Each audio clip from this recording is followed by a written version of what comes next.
I'm at my mum's today and basically I'm going to clean the central heating system.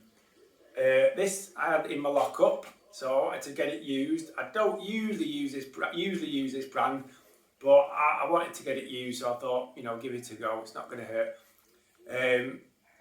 So why I'm cleaning it is because number one, it's not been cleaned in a long time. The boiler's old. When it comes to having a new boiler in the next couple of years, the system will be clean then. It's not been cleaned while she's had this boiler, and this boiler's been in for nearly 20 years. Secondly, I've had a problem with sort of kettling. When the hot water's been turned on and off, get a kettling from the boiler.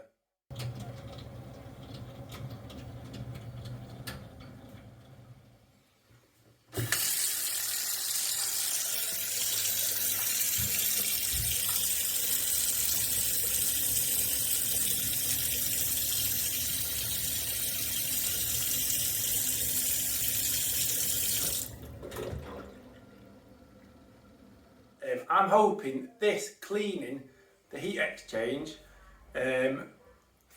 will cure that and basically give it a bigger surface area through the heat exchange, which I think, the lack of surface area from it being lined with limescale, dirt, muck, etc.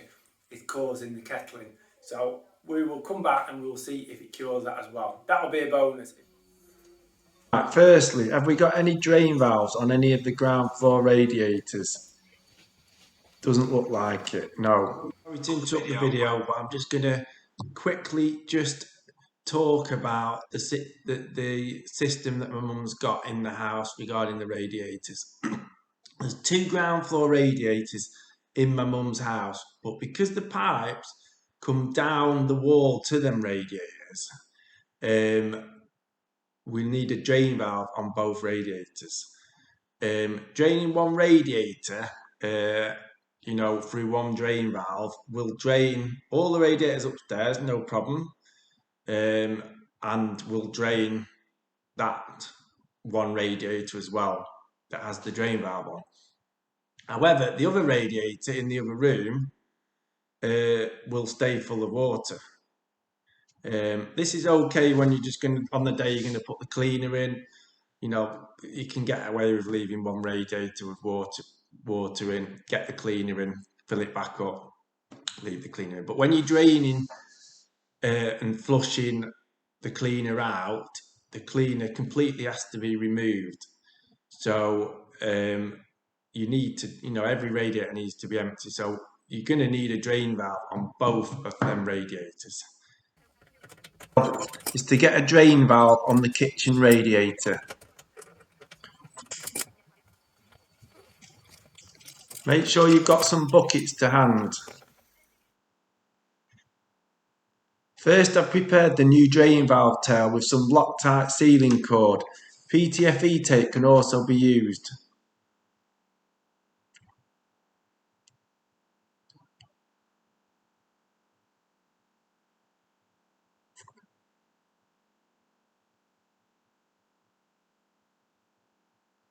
Make sure you close the valve on the other side of the radiator. This will help limit the water coming out while swapping the valve.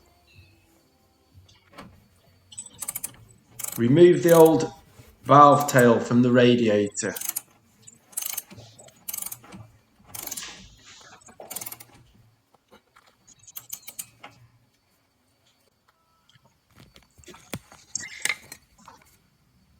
Then we need to remove the nut and olive. If the old nut had fitted the new valve, I would have left the old nut and olive on this occasion. However, being an old imperial fitting, it wouldn't fit the new valve. I've carefully used a junior hacksaw and screwdriver to remove the olive, as my olive cutter was not to hand today.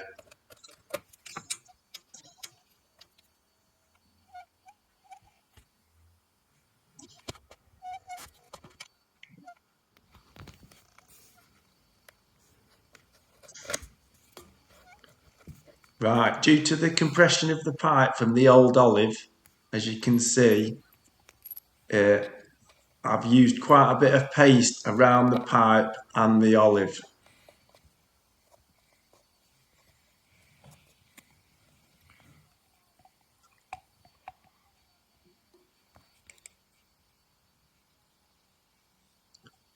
The paste that I used is Jet Lube's V2 Plus. I do have a more detailed video on my channel where I just install a drain valve on a radiator. Please take a look.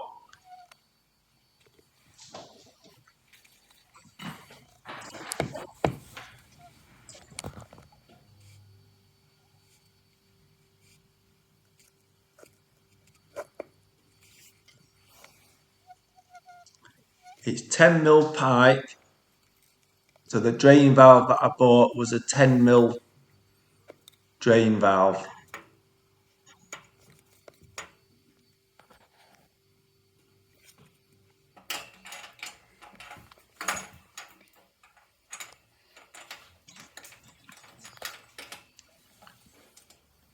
Right, all done now.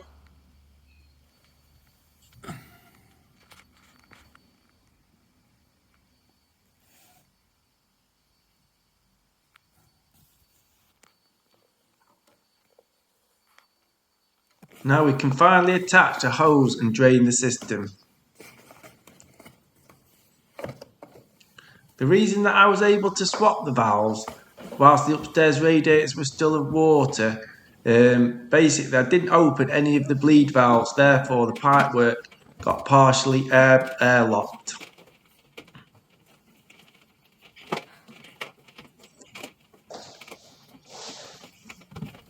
But be careful when doing this and always have some buckets to hand. Right, open the drain valve.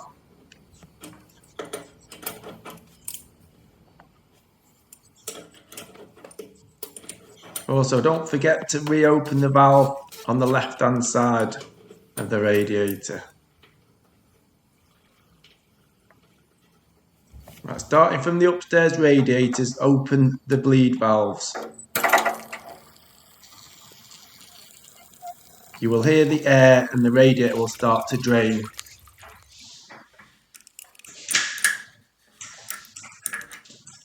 Now to put the cleaner in the system. I was lucky to have one newer type of radiator here, the kitchen radiator, which was the only one in the house that I could have put the cleaner into.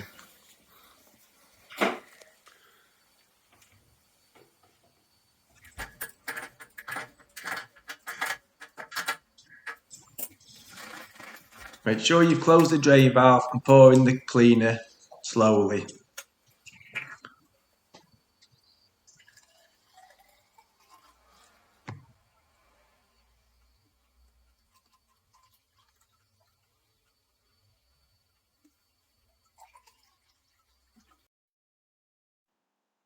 Right, for some reason I haven't got any more video footage of cleaning this central heating system, so I'm going to quickly just run through the rest of the process. We just ended there with me putting the cleaner into the downstairs radiator. As soon as that's in, close up the little valve where I put the cleaner in, little bleed valve or the little end cap. Make sure they're closed. Close the bleed valve on the radiator. Take the hose off. Make sure the drain valve is fully closed and the hose off. Go around the rest of the house. Obviously, you opened all the bleed valves to drain the system. So now you want to close all the bleed valves. So once everything's closed back up, so you're not going to get any leaks anywhere, hopefully. You're then going to go to the filling loop on the boiler and fill the system back up. So nice and slowly open the filling loop and let the water start filling the system. Then starting on the ground floor, you need to then bleed each radiator. all the air needs to come out. That the system won't fill up. It's currently full of air. So one by one, go through each radiator on the ground floor. In this circumstance, I just literally got the one to bleed, which is the kitchen radiator. I didn't drain the other radiator in the other room because I didn't attach a new drain valve on that radiator at this time. I do at a later date when I'm flushing the system. So on this day, I vented the kitchen radiator, the filling loop, filling the system. Then I went upstairs, vented all the radiators of air, all full of water.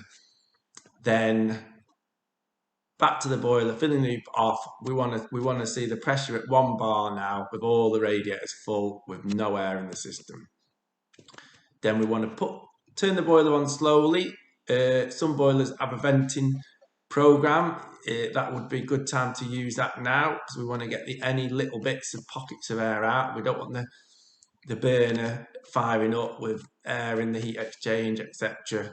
This old boiler, little tip, I turn the boiler on quickly, I turn it off again.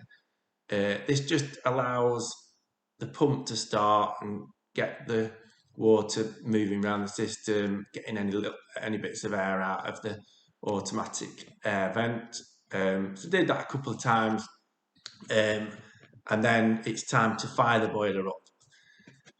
I then left this cleaner with my mum for quite a few weeks, just because I wasn't in a rush. It's my mum's house. I left the cleaner running through the system for a few weeks. When I came back, the process was, and I do have another video that I've made on putting just a drain valve on the other radiator.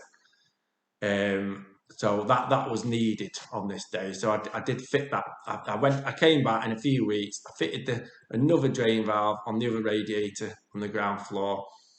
Then the whole system needed flushing 4 times. Literally, drain valve. Hose on both of the ground floor radiators going out to the drain. So two hoses this time. Upstairs needed to open all the drain valves, open all the bleed valves as you're draining the system, so the whole system empties out. That's one flush. That's one. You've emptied the system once. So we need to do that 4 times. It needs to be emptied 4 times to make sure every bit of cleaner is out of the system. Bit of a pain. It's quite time consuming, but it's not difficult. And then every time you fill the system up as well, then you've got to vent all the radiators as well. Otherwise, you're not going to fill the system correctly and get enough water in to then flush it again. So empty, fill 4 times. On the last time, before you fill it up, then I want to put the inhibitor in the system. There's no point cleaning all of the central heating and then not putting any inhibitor in. I always use Sentinel, and normally I wouldn't use Sentinel cleaner as well. I didn't on this occasion, but put Sentinel X100 inhibitor into the system, in the same way as I put the cleaner in. Pour it in, and then fill the system up, and then that's it. A lovely, clean central heating system, and that's done. And also, as a bonus, let's have a little look and a little hear how the boiler is running now after that clean.